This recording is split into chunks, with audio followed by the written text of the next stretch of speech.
para sa akin, kung ano lang yung nasabi ng vision ko, kung anong pinakita ng vision ko, i-discuss ko po sa inyo yan. Pero never ko pong sinabi na I am bitter kasi ganito. So nasa sa inyo po yun.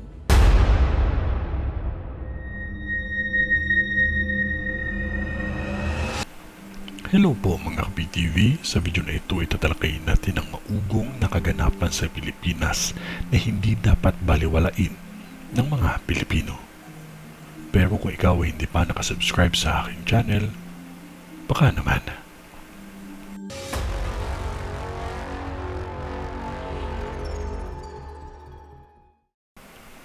May nakikita akong aksidente na banggaan ng sasakyan at ng van.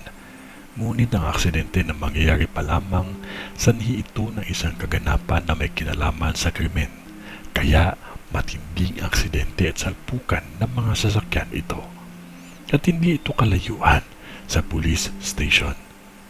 Isang bahagi ng lugar na ito na hindi kalayuan sa gas station at isang kainan at bangko. Isang pagliyab ng apoy na halos hindi maawat-awat sa tindi ng liyab nito. Mabilis din ang pagkalat ng apoy dahil na din sa tindi ng init.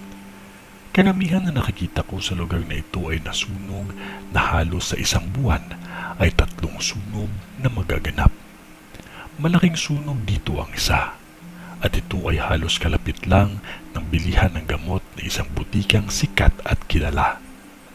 Magmaingat din mga taga rito at mapagmatyag kayo sa inyong mga anak dahil nauuso na naman ang dukutan sa mga mahal natin sa buhay. May nakikita akong isang gusali na bigla na lamang guguho kahit wala namang lindol na nangyayari.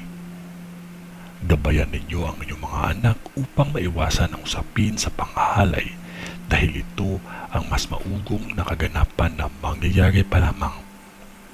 Lagi nating tandaan na Diyos ang makapangyarihan sa lahat at kung ano man ang babala na ipinakita niya sa akin ay hanggang doon lang din ang aking masasabi.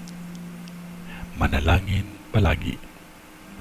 Ito ay ang bisyon ni Madam sa Taguig.